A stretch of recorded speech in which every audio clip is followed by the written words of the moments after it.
And so at this time, I would like to combine the attendance roll call with the approval of September minutes. First, can I get a motion and a second to approve the minutes of the Citizens Advisory Committee meeting? And please state your name and say so moved. And committee members, you're welcome to unmute yourself. I will need a motion and I need someone to second it. Okay, this is Faye Senat, and I move approval of our previous meeting's minutes. Thank you, Faye. Second, Elliot. Bye. Bye, Elliot, thank you. Great. Are there any questions from the members? Okay, if there are no questions, we will move now to roll call. So what we'll ask is now that when I read your names out loud, please respond present and your vote yay, nay, or abstain on the minutes when I call your name. And this will include the minutes from the September 8th meeting. So I will now do the roll call. All right, do we have Luli Blacksmith? Thomas Gary? Present, aye. Thank you. Blake Grisby? Daniel Hagman? Danielle just joined. Okay. Daniel Hagman, we're just now doing the roll call and approval of minutes. So I'll just need to say you're present and yay, nay, or abstain for the approval of the September 8th meeting minutes.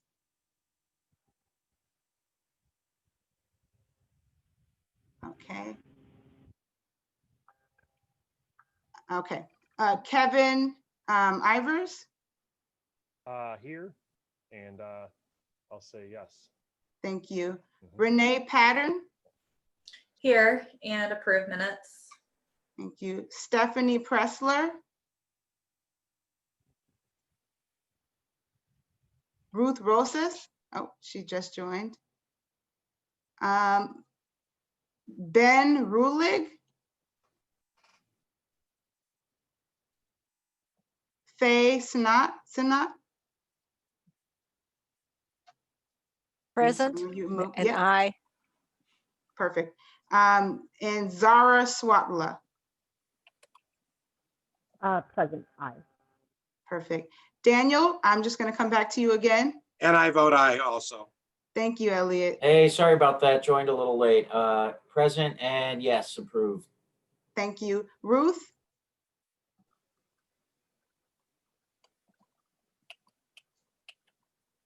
Ruth Rosas? Okay. All right, then we'll go back to Blake Grisby, Stephanie Pressler, and Ben Rulig.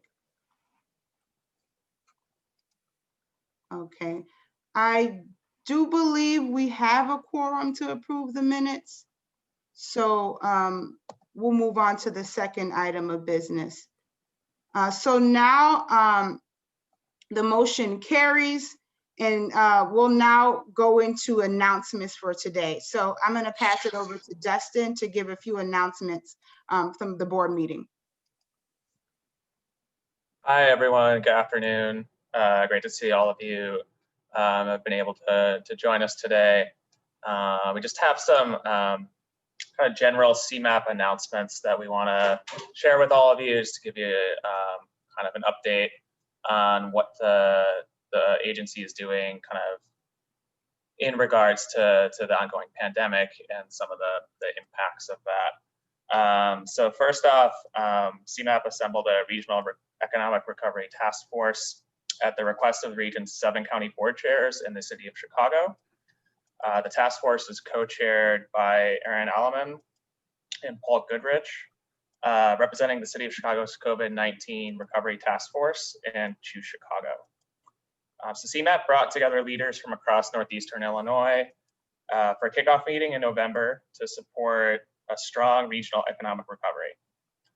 3 working groups focused on economic development, workforce, and tourism met in early December and will continue to meet monthly to identify immediate and long-term actions for the region. And so really transportation is the thread that runs through each of these three areas. Economic development, it's where businesses choose to locate, workforce, how people get to the places they need to go, and tourism, how people get to the assets across our region. And by bringing together city and suburban leaders, experts, and advisors throughout the region, CBEP will help the region agree on priorities, collaborate on solutions, and speak as one collective voice. Additionally, I just want to share out some work we're doing on mobility recovery. So with considerable impacts to transit and the transportation system during COVID-19, CBEP is starting to work on a mobility recovery plan. We have been engaging with the Regional Transit Authority and our transit partners on what the future holds for transit, multimodal transportation, and our post-COVID transportation needs. So that project's going to be kicking off in January, and it's expected to be completed by fall of 2022. And then just a couple other items I want to share out.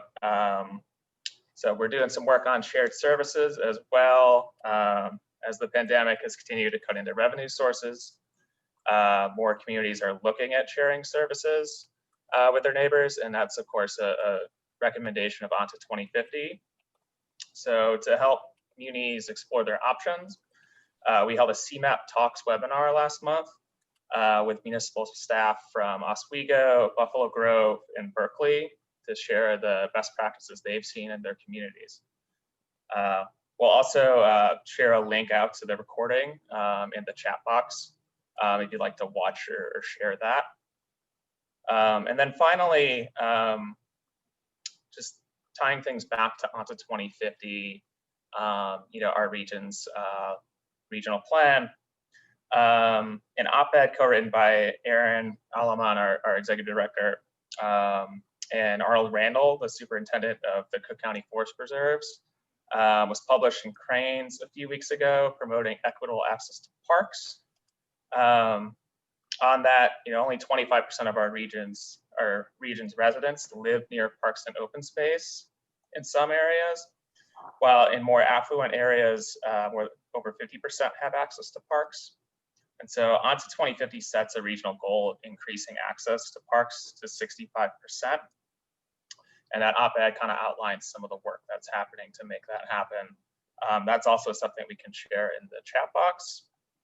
And then finally, Aaron Alleman was also interviewed for a story in Cranes, along with Chairman Cronin from DuPage County and Representative Mayfield from Waukegan on the consolidation of government services, which was something that I know was on the ballot in a lot of places this fall.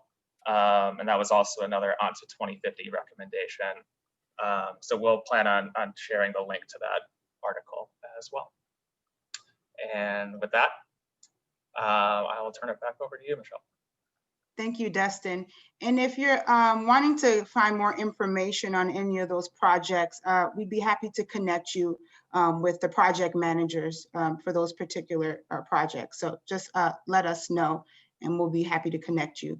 So now we'll move on to the next item, which is the proposed schedule for 2021. We as liaisons have put together a schedule for 2021 that will still follow the same quarterly meeting schedule we followed in past years, which will be on the second Tuesday of the quarter from 2 to 3:30 p.m. So we just ask for your approval of these meetings. All meetings will continue on Zoom. So be sure to find the calendar or to look for the calendar invitations for that. But we are seeking approval from the committee on these dates. Okay. I don't hear disagreement with these dates. Good. No, let's do it. Yep, works for me. Perfect. Awesome. So again, we will be sending you all calendar invitations with these dates within the next week or so. All right, so now we'll move into today's presentations from staff. So today's meeting will focus on presentations that highlight CMAP's work in water resource management And moving forward, our goal is to have quarterly meetings focused on a theme that relates to the work CMAP staff is currently undergoing. So today we'll first hear from Margaret Sheeman on water affordability in Northeastern Illinois. So I'll now pass it over to you, Margaret. Hi, thank you. Can everyone hear me? Yes? Yes. Okay. Great. So hi, I am Margaret, and thanks for inviting me to speak to you today about our water affordability work and initiatives. So I'd like to start off with a little bit of background about this issue. So one of the things we've noticed as we've analyzed our water rate data is that here in the Chicago metropolitan region, what we see is that the majority of communities are actually experiencing water bill growth rates that exceed income growth rates. And this has been occurring over the past decade. The chart that you're seeing here shows a near doubling in real terms, so that's adjusted for inflation, of the water rate over the past 10 years. So some of the factors driving this increase include the need for water infrastructure investment and reinvestment needs, rising input costs, so the energy, chemicals, and labor that go into delivering and producing clean water and removing wastewater. We also see increasing regulatory burdens and traditional sources of subsidies and loans decreasing or becoming less stable. And so as our water bills continue to escalate, we really see the number of households that find their water bills unaffordable rising. So in a nutshell, the issue is really the conundrum between the need to price water appropriately to recover sufficient revenue to continue to run our systems on the one hand, and on the other hand, meeting the public health mission of the utility to provide safe, reliable water at fair and reasonable water rates. So one of the challenges we faced in our research is, of course, the large study geography of the CMAP region. And we did set out to analyze residential level water burden to better understand the scale and scope of water affordability challenges across the entire 7-county Northeastern Illinois region. As you may know, this region contains 284 municipalities, and within those municipalities, we have 245 community water suppliers. The vast majority of these systems are not publicly owned. And here in the state of Illinois, there's no state oversight of rate setting. So oversight of water rates for government-owned utilities does occur at the local level via board or council approval.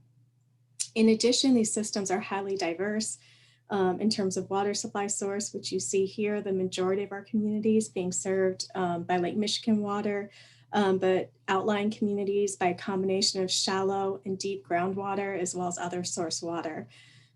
We also have a great diversity of communities in terms of other attributes such as density, land use, and socioeconomic characteristics. So the research objectives that we set out to meet include assessing what today's best methods are for determining and measuring water affordability, also to analyze and identify where in the greater Northeastern Illinois region water affordability is most of a concern. And then our hope is really to jumpstart a regional dialogue on best practices in addressing affordability for communities that need it most. So achieving water affordability depends critically on how we actually measure and define water affordability. The short answer to the question of what is water affordability is that it really depends who you ask. You're going to get as many answers to that question as people you ask. The longer answer is that the conversation about water affordability has been going on for decades. And so unfortunately, there's currently no one generally accepted definition of water affordability. The method that's used to measure water affordability really depends on the purpose of the assessment itself. So to help us grapple with that question, we conducted a review of the literature, and I'm providing a link to that report in this slide for those who would like to delve into that question more. So in the end, we ended up using several different methods to analyze water affordability. So the first method we use is looking at water costs as a % of median household income. The second method we used is looking at household water and wastewater costs as a % of income in the lowest earning quintile, and that was to really get at the most vulnerable in our communities. The third method was to use a water affordability matrix. That's a little complex, but basically we crosswalked the percent method with a poverty measure to get a more nuanced view of affordability. The fourth method we used is to look at the number of hours that a household would have to work to actually afford and pay their water bill. And then finally, we created an online dashboard that allows communities to place all of those metrics within a larger community context that includes other demographics. And so just a few of the key findings from our research. Our first key finding is that water affordability is an issue across the entire region. So it's not just an issue in communities that experience low median income. This figure shown here illustrates our water affordability matrix metric, which basically categorizes water affordability from low to high. The darker colors represent census tracts with a greater water burden. And almost half of all communities have a high burden census tract. And I'm seeing a message come through the chat. So just to explain that a little bit further, we're looking at the residential cost of water and wastewater bill. So it's purely residential water, not commercial or industrial water. And burden is defined as that household residential cost of water being more than 4.5% of the water bill. Our research, in terms of our second finding, our research also showed that water affordability is a nuanced issue. There's no one perfect water affordability metric.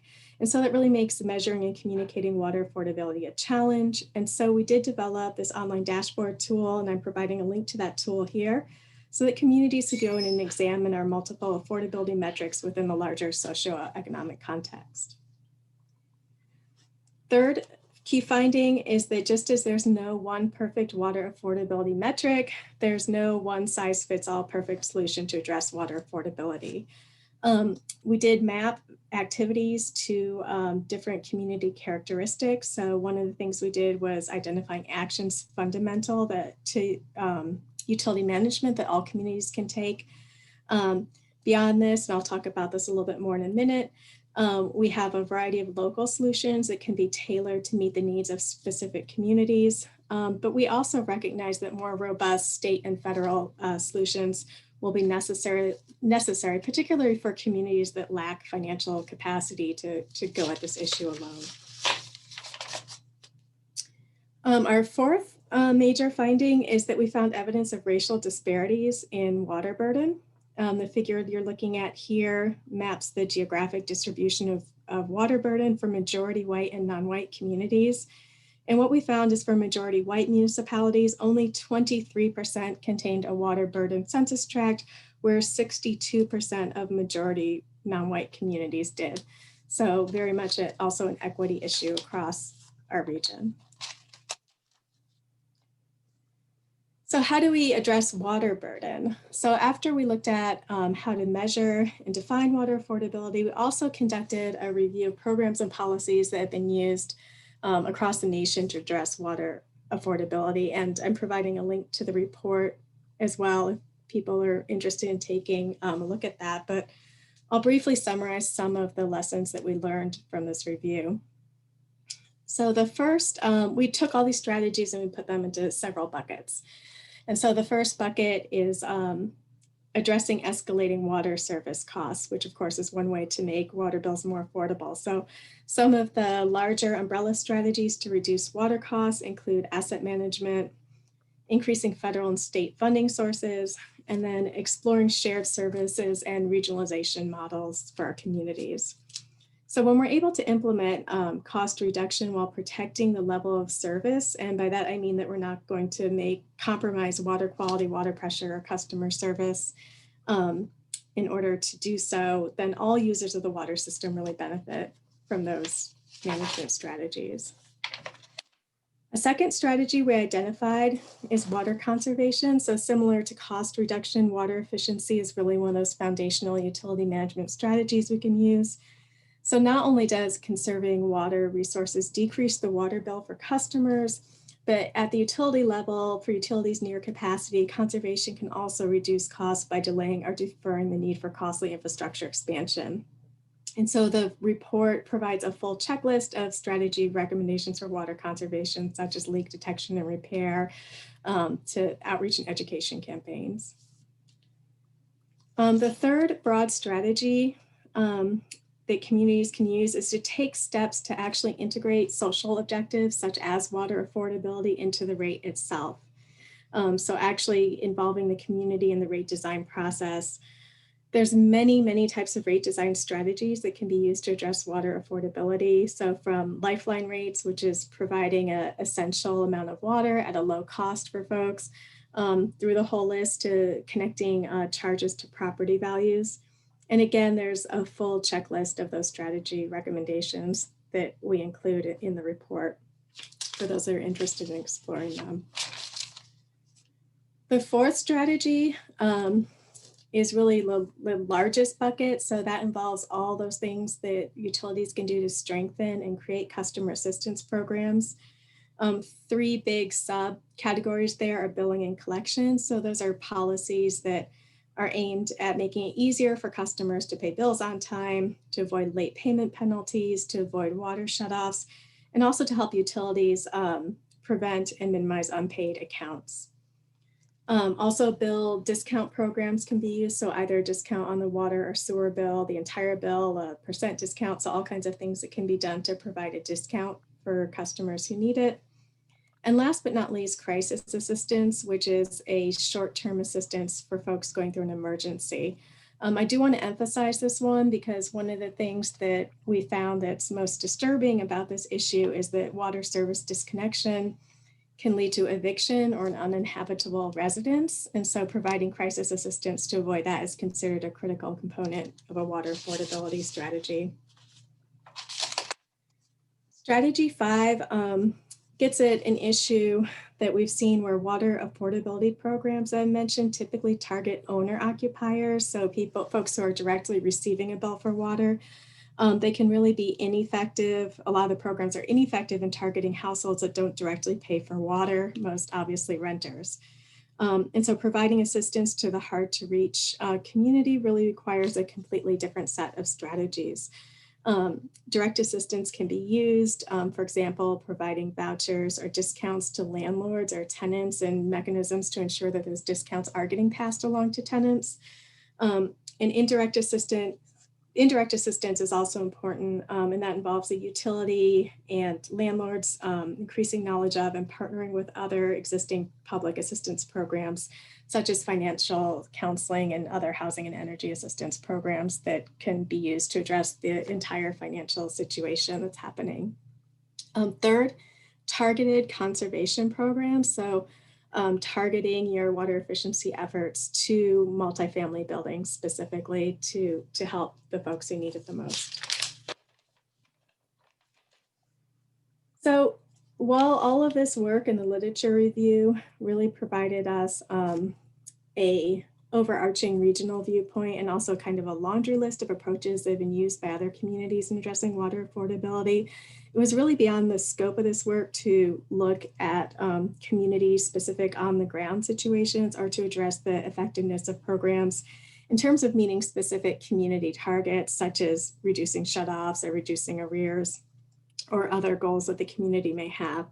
And so we do need to do more work in this area to determine the effectiveness of specific water affordability programs in meeting specific targets. We are also working to provide community level assistance. So using our regional snapshot, getting more data from the community to implement water affordability programs. So 2 examples there is we've worked with Chicago on their utility billing relief program, which provides low-income residents with a reduced rate on their water, sewer, and water sewer tax, and also provides debt relief for people who demonstrate they can manage the bills for 1 year. We're also working with Evanston. So Evanston is currently exploring going to a tiered or increasing block rate that would include an affordability tier, and so we're working with them on that as well. And so to conclude, our water affordability research really represents a first step in identifying the extent of water burden and some strategies we can use. But again, we're really hoping to start a regional dialogue on this and get more feedback. And so here's a link to the final report, as well as the whole collection of resources that I mentioned. And thank you for listening, and I'm happy to take any questions. I haven't been monitoring the chat closely, but if there's time, I'm happy to take any questions as well. I have a few that I wanted to throw out there. Number one, with regard to COVID,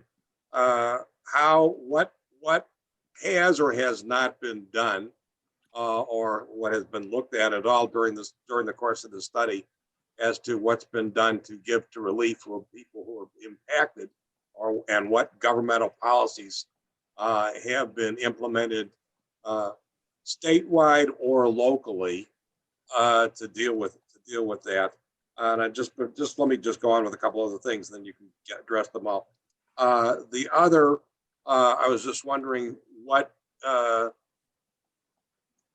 was looked at in terms of the differentiation, especially in those people who are using Lake Michigan water, based upon their suppliers. Many people get through Chicago, others through Evanston, and there may be other sources as well, and what impact that has had in terms of the differentiation of where the communities are buying their water from. And the last issue, just wanted to know about if there had been anything looked at as to the impact of the age of the system and the need for replacement, lead pipes and so forth that need to be replaced, which can have a major impact on the cost of delivery based upon those infrastructure needs.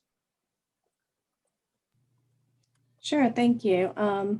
So the first question regarding COVID. So we did do our work pre-COVID, but interestingly enough, the city of Chicago actually put a moratorium on water shutoff prior to COVID. And so that is one recommendation that we're making, is that during COVID, all utilities do not perform shutoffs.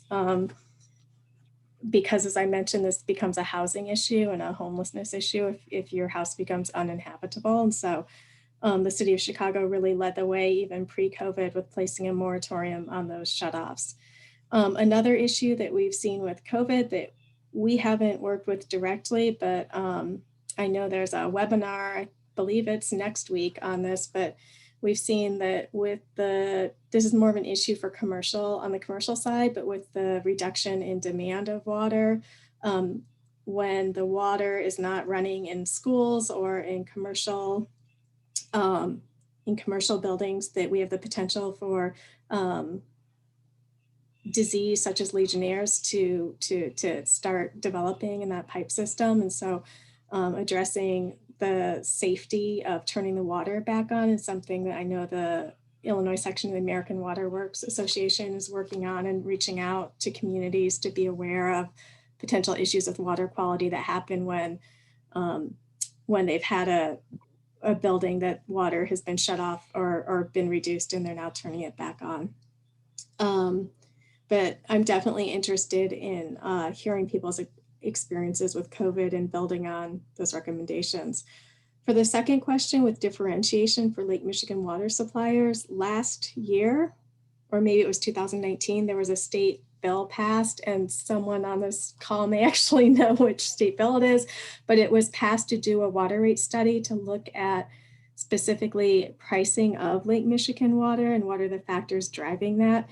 That study is meant to be led by the University of Illinois Chicago Government Finance Research Center, as well as the Illinois State Water Survey. My understanding is that even though that bill has passed, appropriation for the funds to actually do that study has not been, those funds actually haven't been appropriated yet, so that work actually hasn't started yet. But hopefully that money will get appropriated and we will have a better understanding of how Lake Michigan water is being priced specifically through those Lake Michigan networks as it's being wholesaled to communities. I'm not sure that answers the question, but I think in a nutshell, we need more work to really understand how the water is being priced as it goes through that supply chain. And the third question, age of system. So in terms of replacement, I think IDNR has done a good job addressing this issue for Lake Michigan communities by including, by revising their leakage reduction targets in their Lake Michigan water permits. I think that was done back in 2016, 17, a few years ago. And basically what that does is it gives communities a timeline to reduce their water leakage. But it really has tightened up, not only provided free training to utilities on asset management and water auditing and leak detection, but also mandated that communities with a Lake Michigan water permit submit plans for meeting those water loss reduction targets. We don't have anything similar for groundwater communities, so that is currently something I think on the affordability side I mentioned that we recommend as a foundational action, that you don't want to be passing on the costs of failure to manage the infrastructure effectively to customers, right? You want to make sure you tighten up your own system first. And last but not least, lead. So there's so much going on this issue. It would probably be great for you guys to have a presentation on that actually. But I actually lost my water affordability project manager at Elevate Energy because they are launching a lead replacement program with the city of Chicago in the spring. And so she would be able to talk more about that than I, but that might be something that would be good for the committee to hear about in the future. Yeah, I'm also Thank interested. you very much. I want to say, I have to say how impressed I am with the fact that you have your finger on the pulse on all these issues. I mean, the fact that obviously there are a lot of things we need answers to, but the fact that you basically have a pretty good understanding across the board on these things. I thank you for your responses. I really do. Second that, yeah, that was really good information. And it's just so encouraging to see that with our water, that there are resources out there for people. And like, there is actually ability for the city to stop people's water from getting shut off, like in comparison to our electrical, which ComEd has shut off over 9,000 people's power for issues with payment. And since those operating mechanisms are different, at least we have some more control to help people out with the water. And then like on the lead, I'm also very interested in hearing more about the lead. Like one basic question I have is like, should we be concerned about a bunch of trees being cut down? Because we already have a really poor urban canopy compared to other large cities in the US. So just wanted to also note that. Thank you. Thank you, Renee. Margaret, we have a question in the chat. So the question is, are there any studies on whether some communities that are selling water to other communities are charging significantly different rates? Yeah, so I think that's what I really wish I could rattle off the number of the state bill, but that's what that state bill, try to get that information out to you through CMAP, but that's what the state bill is really aimed at addressing. So we know there's lots of reasons that rates may vary, right? And so we know, different systems have different pipe sizes, different numbers of customers. So there's lots of reasons that rates may vary. What we don't really know is, and I'm not advocating for regulation, but as I mentioned, we don't have state regulation of our water systems. And so we don't really have a picture, our communities aren't going through any kind of rate review process. And so we have transparency through rate setting through city councils, but that's about it. So I think that that study is really going to be aimed at answering that question of what is actually driving those rate differentials across communities. And so hopefully, again, this work will be funded and we'll have an answer on that in the next year or two. Thank you, Margaret. If we don't have any other questions, what you can do is send Margaret an email if you may have any follow-up questions that you weren't able to ask today. But we'll now move on to our second presentation. But again, Margaret, thank you again for joining us today. Thank you. Thank you. So our second presentation will be by CMAP staff Kelsey Pudlock, and she'll be talking about water supply planning. Kelsey? Thanks, Michelle, and hello, everyone. Can you all hear me okay? Yeah? Yes. Okay, good. So my name's Kelsey Pudlock. I'm an associate planner here at So can we ask committee members to mute yourself, please? Thank you. We're hearing some background noise. you can hear me okay? Yes. Okay. Oh, So I am associate planner Okay. here at CMAP, and I'll be providing an overview of why it's important to integrate water supply and demand considerations into local plans, and then walk through how CMAP is putting this into practice through our local technical assistance program. So as we just heard from Margaret with water affordability, communities throughout the Chicago region are facing an array of water resources challenges. Despite our regional access to Lake Michigan, significant portions of the region rely on groundwater and are encountering water supply and quality issues. So by 2050, we anticipate that the demand for groundwater will exceed the supply found in both the shallow and sandstone aquifers within our region. And at the same time, we also anticipate a decline in water demand among communities getting their water from Lake Michigan. So this has some regional benefit, but it also presents its own set of challenges. Declining demand, for example, can mean less billed water per customer and therefore less revenue to cover the cost of maintaining water service. Overall, we expect these issues to grow unless certain actions are taken to coordinate and conserve our region's water supply. So in light of these challenges, ON2 2050 calls for an integrated approach to water resource management. So this is a regional goal to recognize value and manage water sustainably, and incorporating the water supply and demand into local planning is one strategy CMAP can take to work towards this goal. So next slide, please. And maybe one more.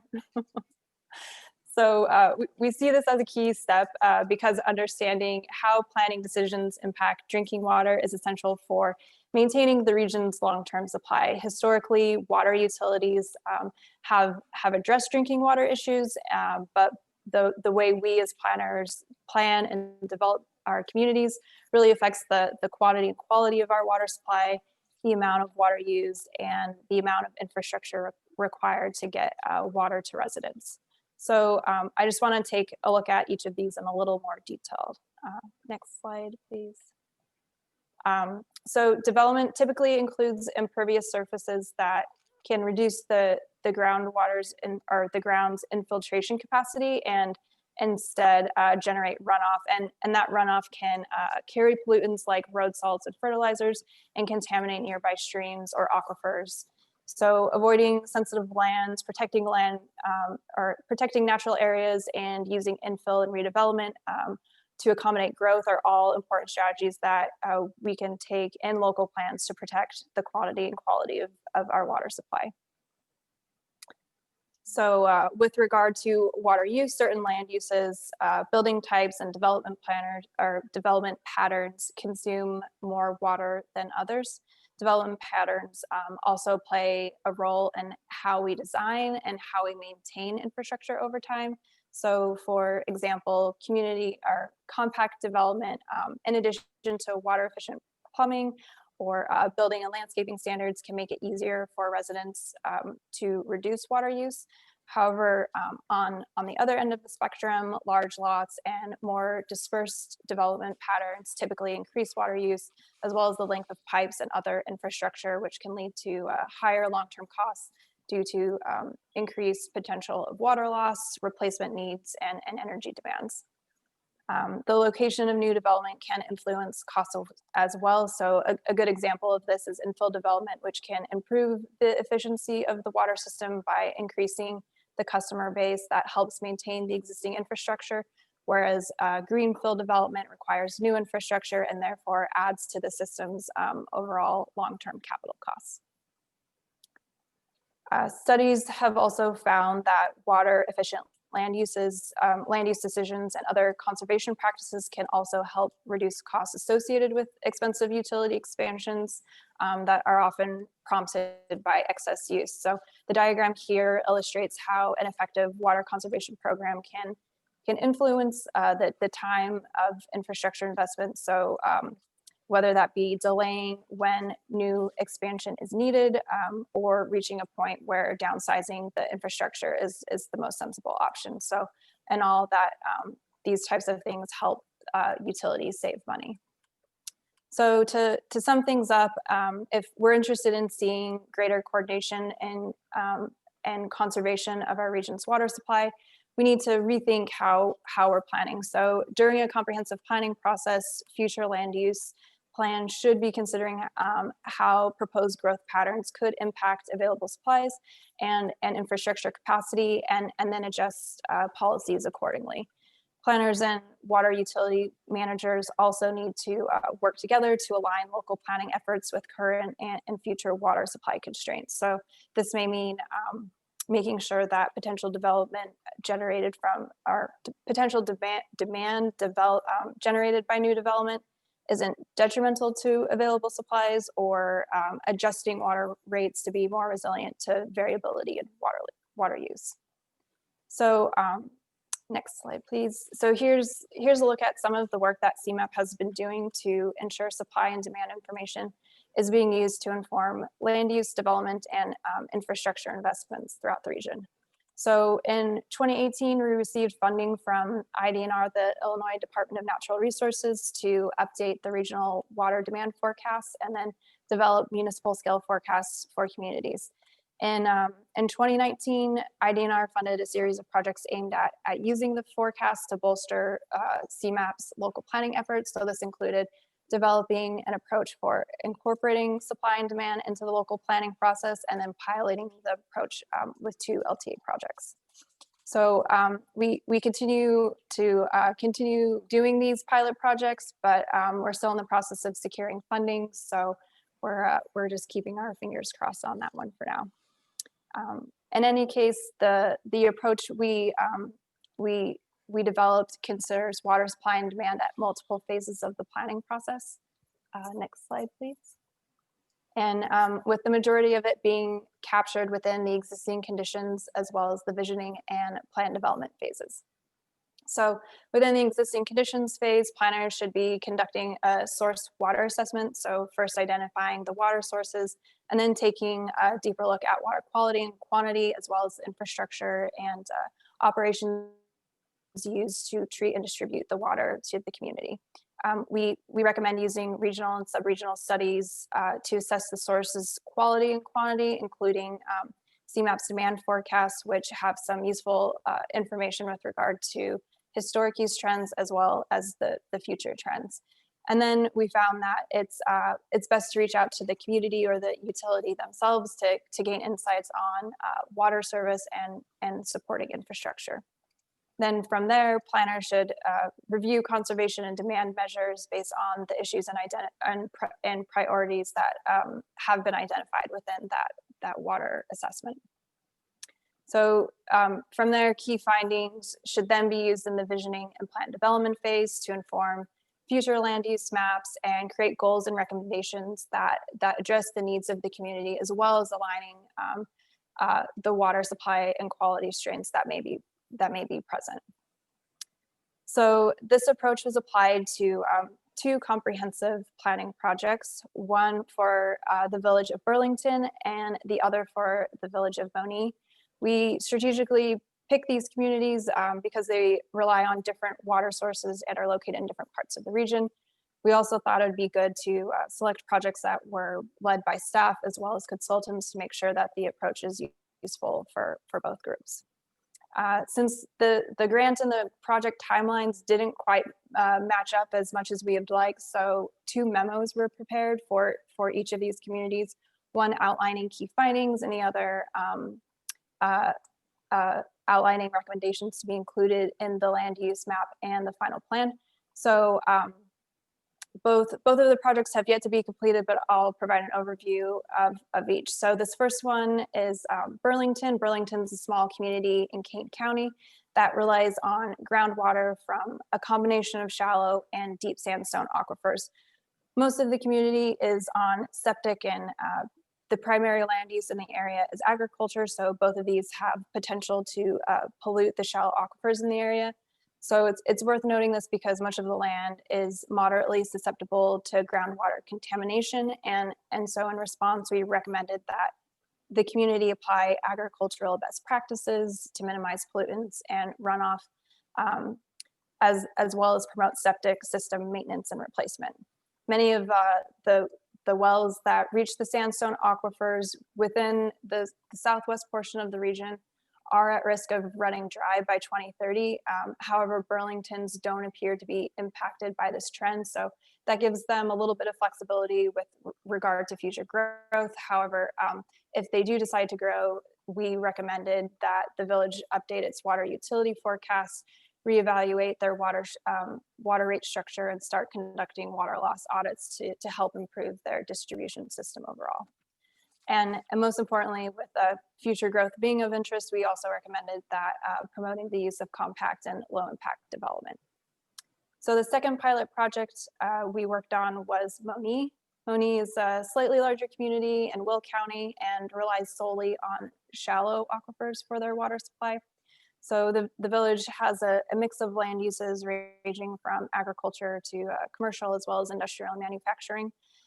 Overall, we found that the water distribution system was in pretty good shape, and they had recently taken on a handful of projects aimed at modernizing the system as well as preparing for emergencies such as future drought.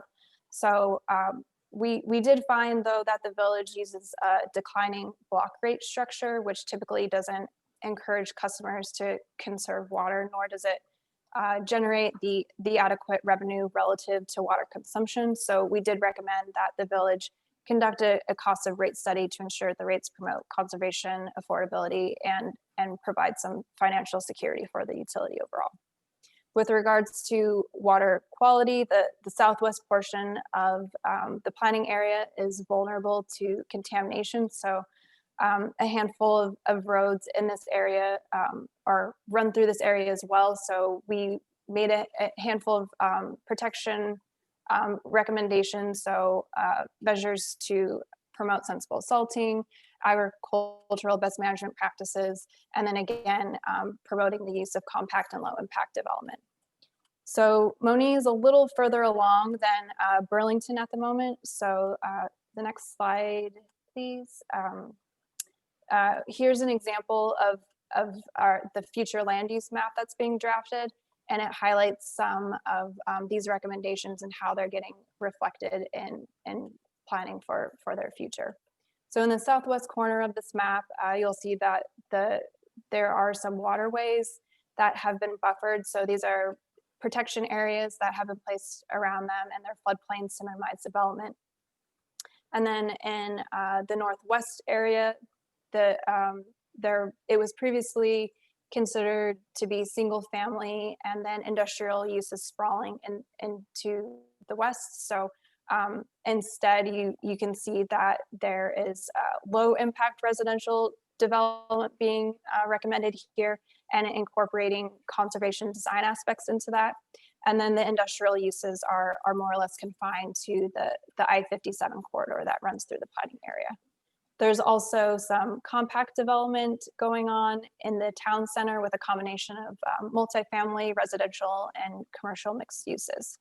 So this is just a couple of, or two examples of how we're incorporating water supply and demand considerations into planning. So with that, next slide, please. I'd just like to point out that we certainly want to continue testing out this approach through pilot projects, and if we're able to secure funding, we want to develop 3 more comprehensive plans in Hickory Hill, Sugar Grove, and Manuka following this approach. And once we get a few more projects done, we'll certainly want to report out on how things went, receive feedback, and eventually revise the approach to a point that it becomes standard practice across the LTA program. So with that, that's all I have today. So depending on how much time we have, I'm happy to answer some questions now. So yeah, thank you. Great, thank you, Kelsey. Yes, we do have time for questions. Feel free to drop them in the chat or unmute yourself.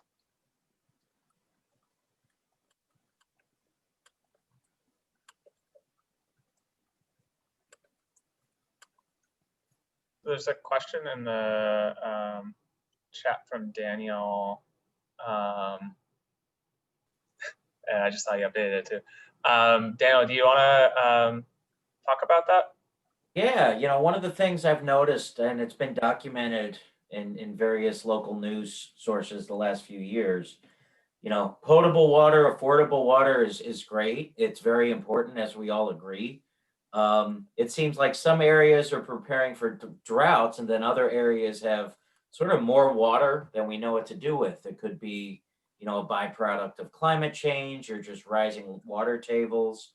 I'm really curious if there is an intersection of the two, and if so, you know, and again, this might not be the right, not venue, but the right study to launch this sort of discussion. But I'm kind of curious how if the two intersect, how they intersect, sort of more of a general question versus a more specific question related to the study, which was very well done and documented, I want to say. So, sorry, that was just kind of a rambling way of asking a question that might not even be related. So I apologize. Thanks, Daniel. I would say that, you know, there is some relationship here. I mentioned early on that with development, we are creating a lot of impervious surfaces, and with that, there's a lot of runoff that's generated from it. And so with more development, we're seeing that contributing to flooding, particularly within urban areas. And at the same time, if the ground were not developed, it would allow for infiltration. And in some areas, that infiltration is critical for recharging aquifers, particularly shallow aquifers. So there is a tie to supply here.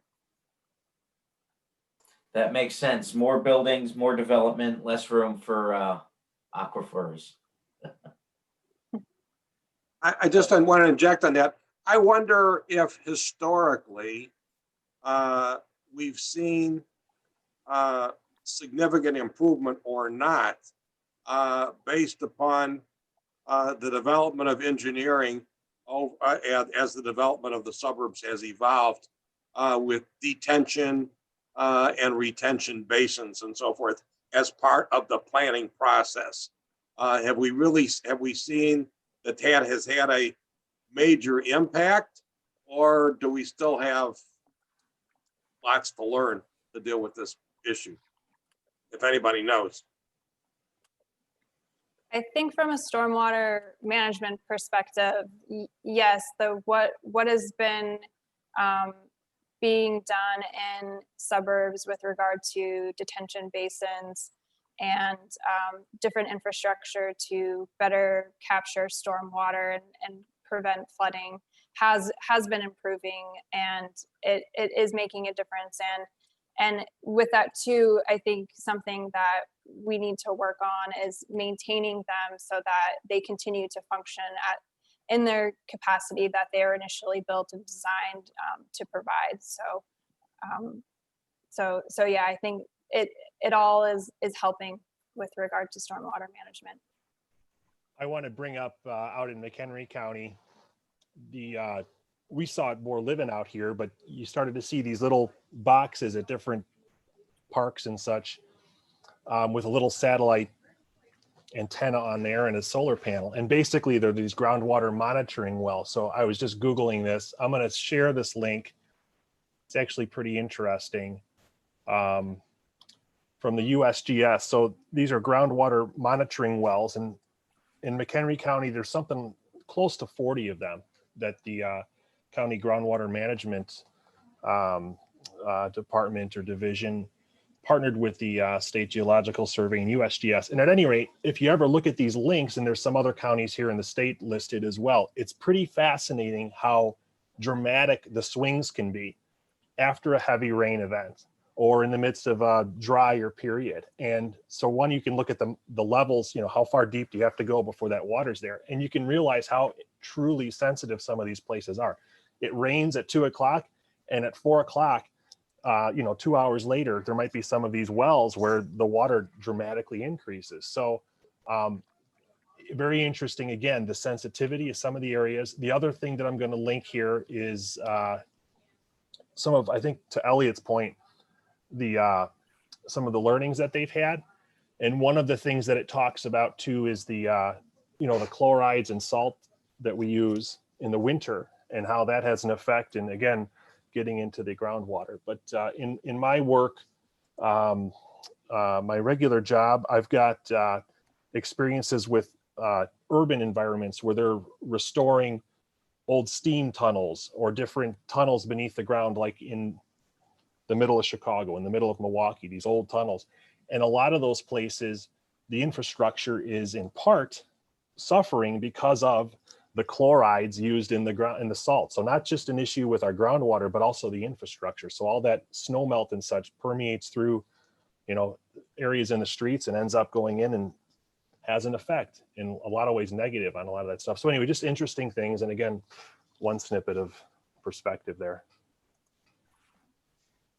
Yeah, thanks, Kevin. And I would also point to that it's good to remember that that variability that is seen with storms and the monitoring wells in McHenry County are likely a reflection on the shallow aquifers, but the recharge of the deep sandstone aquifer takes a lot more time and probably you know, it's continuing doing that over centuries. And so really we need to think about all of the aquifers within our region and how to essentially ensure that they can provide water for the whole region, for those that may only depend on the sandstone versus those that depend on the shallow. Kelsey, we actually have another question in the chat box. So the question is whether or not you've coordinated at all with the Fox River Study Group, and I believe it's Geosyntech, about modeling the effect of land use on non-point pollution of surface waters. Yes, so I would say CMAP also works on watershed planning, and Geosyntech and the Fox River Study Group are two partners that we are working with right now on a plan for the Indian Creek watershed, which is within the Fox River Basin. And yeah, we're working with them to model non-point source pollution throughout that watershed and trying to incorporate that into the watershed plan and the recommendations we make for improving water quality overall. Fantastic. Thank you, Kelsey. If there are other questions for Kelsey, you're welcome to email her. Her email address is on the slide in front of you. We'll now then move on to our next presentation. Again, Kelsey, thank you for joining us. This is incredibly informative. Thanks. So now we'll move into our third presentation for today by Dominic Argumedo on the Robbins Plan. Thank you, Michelle, for that introduction. I appreciate it. Hello to members of the committee. My name is Dominic Argumedo. I'm a senior planner here with CMAP, and I'm the project manager for the Robbins LTA plan. I'm coming to you today from my wife's office, and my colleague Dustin, just so he's not surprised when two kids or two dogs are walking in, which is typical of what happens when we're talking. So thanks for the time to be here. Just to give some background on Robbins. We have 284 communities here in the 7-county area, so not everybody knows where Robbins is. If you can see on this slide, it's that red portion, and it's in South Cook County. It has a population of approximately 5,300, with 95% of the residents being Black.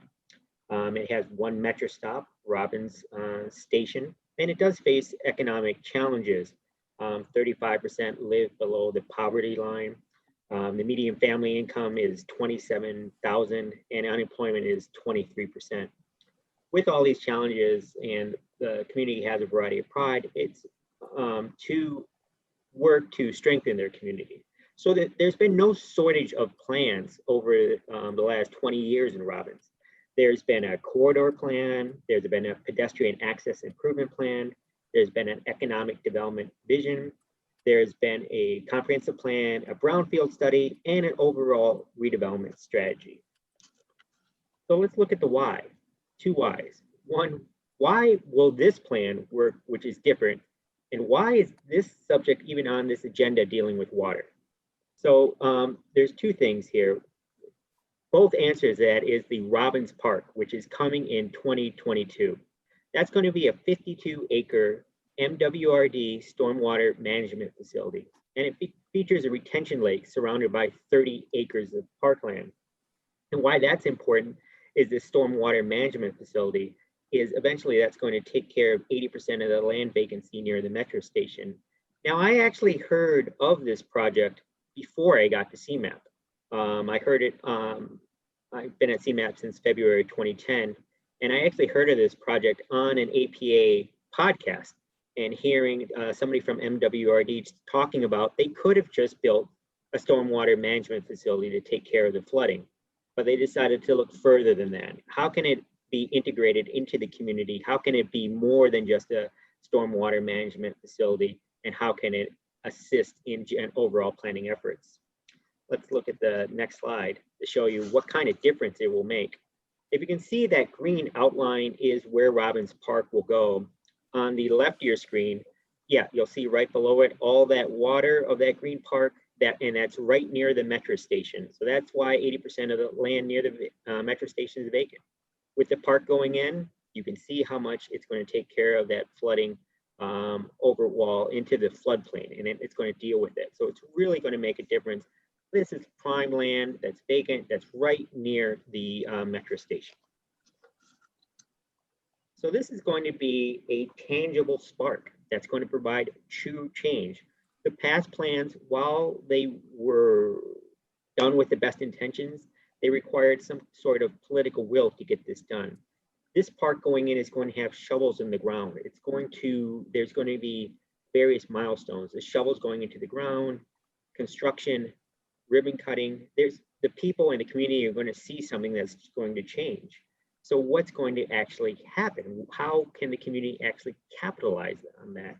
And if you see that the graphic right there, we have a great transit-oriented development area within a quarter mile of the station, going to a mile. It still covers much of Robbins, and that's why we want to capitalize on this plan. So the plan itself is a partnership between the Chicago CMAP, the RTA, and the Village of Robbins, of course. And there's going to be recommendations focused on 4 areas: housing, transportation, economic development, and an industrial focus, which I'll talk about in a minute. So let's talk about some of these recommendations. Be ready to shine the spotlight. There's lots to do before 2022 when the park originally is going to open. So like that graphic showed, the floodplain is going to be taken care of. But that doesn't mean somebody can come in and just build there. You're going to need to do some of the non-glamorous work. Zoning's got to be updated. Right now, all the area around the metro station is kind of zoned industrial. Well, the community really wants to have a lot of residential and mixed use and businesses that cater to retail services. So you need to update the zoning to get what you want right there. Land assembly. This is an area that developers there's a natural inclination for developers not to go into areas where they previously have worked. So you want to remove those artificial hurdles. One of that is through land assembly, and the village owns a lot of this vacant property right now. If they can continue to build, buy up these parcels and assemble land in these larger parcels, they can turn it over to a developer and say, there's no middle person needed. This is what the zoning is. This is what we would like you to build. This is where you can build it. You can go. Infrastructure. Again, the floodplain is going to be taken care of, but there's going to be a need for other types of infrastructure, such as sewer updating and other stormwater aspects, those sewer types of infrastructure to support forthcoming residential development. And in the interim, between that, you're going to be able to use some interim land uses. There's talk of using urban agriculture in these areas, or community gardens, something to show the community that this land is now available, it's being used, while we transfer to larger projects right there. So those are some of the recommendations.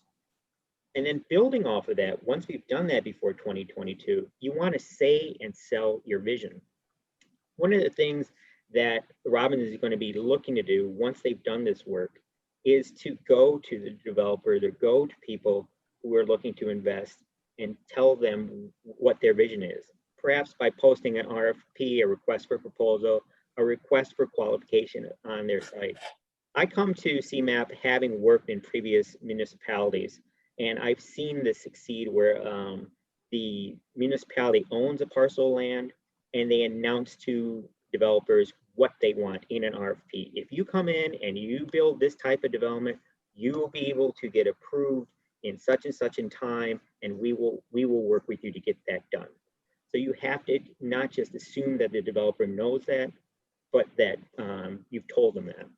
Go to developers. There's a variety of trade shows that are in the area that Robbins, from speaking with the administration, is not really aware of, that other communities in South Cook County have been attending.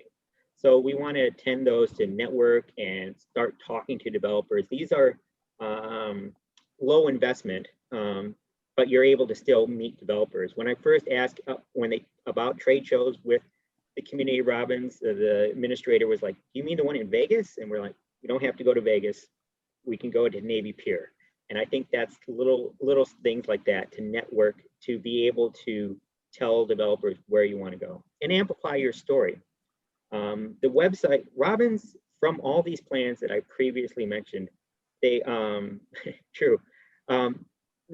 Robbins, from all the plans I've worked with, always talked about how this had a good story for businesses. It's near the highway. It's near a channel where you could bring in barges. It has people that want to work. It has available land, but that's missing on the website. So you want to be able to amplify your story and tell people what is great about your community and why you should invest in it.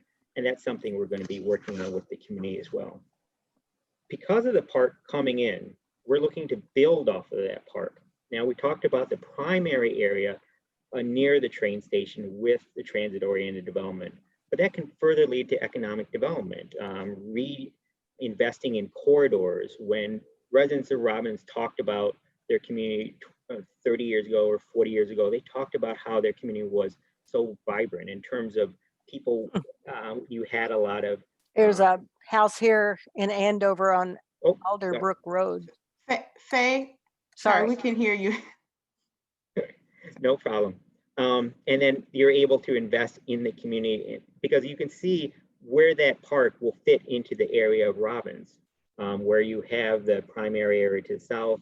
And even there's an industrial development focus area that is just to the west, which is a former power plant that's on looking to be redeveloped as well. So this is looking to be a linchpin for development in Robbins. But it's all because MWRD work with the community to not just build a stormwater management facility, but to build a stormwater management facility and park that could be that could help the community to have an asset. And with that, we'll have time to implement before that park comes in 2022. There's a lot of time. If we could have the next slide. There's time to do that. the zoning adjustments, the infrastructure adjustments.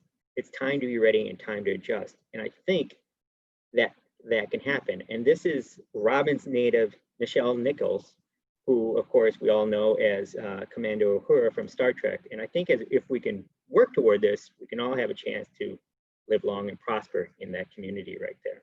So I thank you. We're going to be, I'm going to be working with Robbins over the next 10 months as part of an embedded staff planner. And I'm very excited about that because I helped to get with the community and RTA to conceive this plan. But I think one of the things is to implement a plan. So I'll be working with the community to do those zoning changes, to apply for those grants for the infrastructure, to work to draw up an RFP or RFQ and work in partnership, continuing with MWRD to get this over the goal line. So it's a very exciting project and we look forward to moving forward with it. And thank you for your time.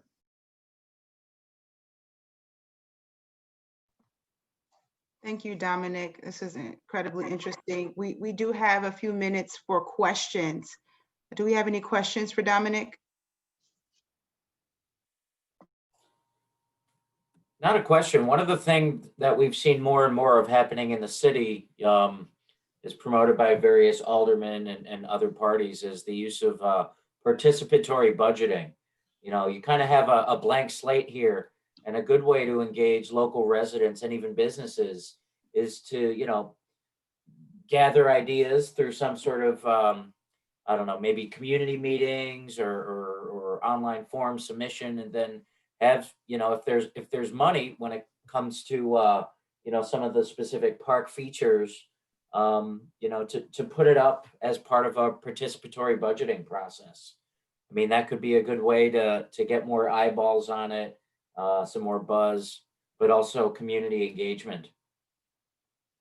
That's definitely looking forward to continue to engage the community. I think the budget, you know, it's interesting about participatory budgeting as we move forward, especially with the budget crunch that's going to happen because of the past year. It's going to be interesting to see where priorities for community fall. I think it's very important for the public to be involved. It's a great point.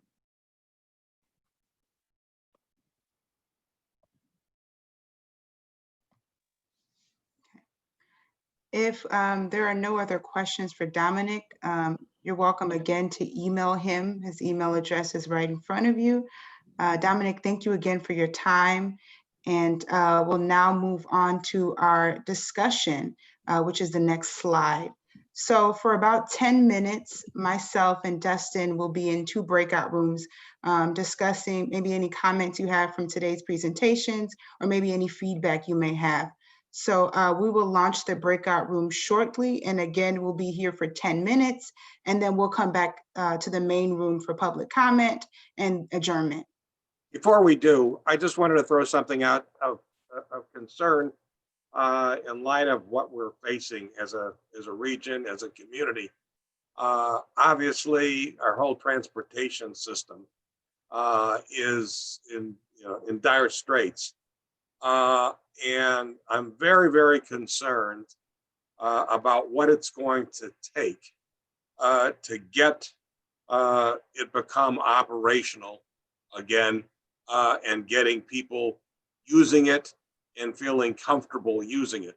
So I was hoping that maybe something that we could explore as a committee, and I think is worthy of focus, you know, within CMAP generally, is trying to figure out some way to put some type of project together or initiate some type of regional project to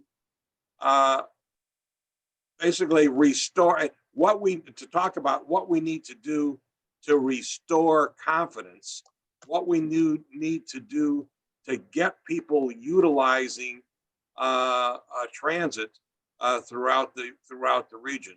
I think it's a major concern. I know maybe Aaron has some ideas on this. I don't know, but I think it's something worthy of CMAP getting involved in. And there's probably things that we're going to be talking about on a national level, but I think we need to be talking about what we can do in our metro region to try and figure out what we can do to restore confidence and getting people comfortable riding transit again, whether it be free fares, whether it be other things that trying to get people back on transit. And I think it's a major concern. I just wanted to throw that out. Because I think it's something that possibly this committee, it might be a worthy thing to sort of explore as a project throughout the region, because it will need outreach. It will need to touch people, whether it be public service announcements, whether it be an education campaign, whatever it is. But I thought it was important enough that I just wanted to throw it out there before we go and talk about the things which were very valuable that we talked about today. Well, Elliot, and hi to all the committee members. I'm Erin Alaman, Executive Director, and lurking around the committee meetings today, trying to get a couple other things done at the same time. You raise a very important point, Elliot, is that, it's critical for us to be thinking about the future of mobility and especially transit in our region. So your comments are very timely. We, at the last board meeting, approved a contract with a consultant to assist us in thinking through sort of what are the strategies and tactics we need to take on as a region in the near term to make sure that transit is solvent moving forward, because with 800, prior to COVID, about 800,000 trips on a daily basis, so average workday basis, were, around our region on transit. And, more and more, those trips aren't going directly to the central business district. And so if you think about the unpredictability of travel on our roads right now, and then think about adding 800,000 more people traveling, in single occupancy vehicles, that's a disaster scenario, or Carmageddon, as some people have said. And so we want to proactively work with the Regional Transportation Authority and all of our transit partners to address just that. So we'll be talking about this with our board in January and the MPO Policy Committee in January as well. And we'd love to engage this committee and you all in terms of how we talk about this moving forward, and what are those strategies that we need to do to not only build confidence in transit back, but just make sure that this region functions economically as well, and transit's a critical component to it. Yeah, a couple of quick thoughts on it. From what I'm hearing, and as I work as a management consultant, I'm hearing that clients and offices really aren't planning for people to come in until like 2022. I travel. I've done the whole sort of weekly travel thing. Clients don't even want people sniffing around their offices until then. I know footprints in major downtown areas are shrinking as people start to work remotely. I mean, there's definitely a risk there when it comes to, or there will definitely, I think, be some long-term effects from this, after everything, quote unquote, returns to normal. One thing I would caution against, though, I know it's important to sort of promote transit use, economic growth, everything like that. But, I think we've proven in this country, unfortunately, that, as a whole, a lot of folks aren't necessarily willing to do the hard work to actually get things under control. So I just want to balance, there should be a balance of, yes, economic growth is important, but just with the sensitivity that we need to get this thing under control first. And, now they're saying vaccines aren't going to be out until like at least June of next year for most people. So, I mean, if it's a longer term body of research that comes out sort of after that, or even sort of close to it, I would just be sensitive to putting out that sort of messaging like too soon, if it makes sense. I understand what you're saying. My point is not necessarily, we're not going to encourage people to do it tomorrow, because people aren't going to do it tomorrow. Also, I think we're going to see a new normal after, as an aftermath to COVID. I think we're going to see a lot more people not working in the center city. You're going to see a lot more people working from home. You're going to see a lot more of that, and a lot of businesses are going to find, well, yeah, this makes a lot of sense. We don't need all this space. There's a way for us to operate more productively and profitably by letting people do a lot of the work that they do from home or from some other type of location. So I think that's part of that's part of whatever we do in terms of the strategic planning, is trying to evaluate and study and survey what we think is going to be the new norm as we evolve from COVID. It's going to be different. It's never, I don't, quite frankly, I don't think it's ever going to be the same. It's going to be something different. And we have to sort of figure out what that's going to be. But we got to make sure people are able to get where they're going when they need to get there, and so on and so forth. So I think that's part of the whole process. I'll Yeah, just add no, I one think specific. it'll be interesting research for sure. So this is less focused on sort of a long-term research project and more focused on what are the policy levers that need to change. So I think a good example to make this work a little bit more tangible is to think about how we fund transit.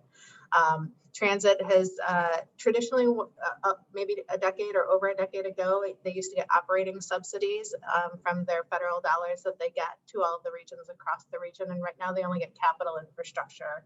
So thinking about sort of what the percentage of fare box, right, people who pay it to get on the bus recovery is in that formula that funds transit, or thinking about how, we could better utilize buses and trains to, we have so much data and information about where people are going and where jobs are and where educational attainment levels are and people are living. How can we sort of rethink how the transit system operates and fix some of those problems that were there prior to COVID, as well as looking at, curb space allocation, because we've seen a whole bunch of stuff accelerated that we think, is here to stay. So again, a little bit less of a long-term research project and more, how do we, use this opportunity to fix those things that we know are challenges, including some of the things like, the equity of fare cards, right? That I could buy a $100 card today, and that's not a big deal for me, but that we make our most vulnerable populations pay out of their pocket. And sometimes they pay more than $100 a month because they can't afford that $100 fee right up front when, Equity clearly has to be a big part of the picture, and how we inject equity into the system.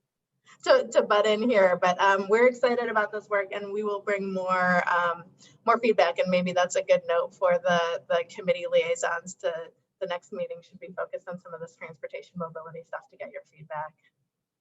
Thanks, everyone. Thank you. Erin, thank you for your time and to speaking to our committee about the work that CMAP is undergoing related to the mobility recovery work. We actually hope to have 10 minutes to go into discussion, but we are actually almost out of time. But again, this conversation was incredibly informative. Clearly, there is an interest in knowing more about the mobility work we're doing. So for our next meeting, hopefully we'll have more to talk about related to that work. So we'll now move into the public comment. If there are any comments from committee members, feel free to unmute yourself and make your comment. Hey.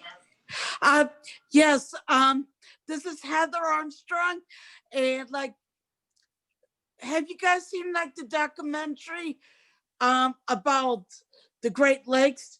Because they're hosted it by ABC7, and that's pretty interesting.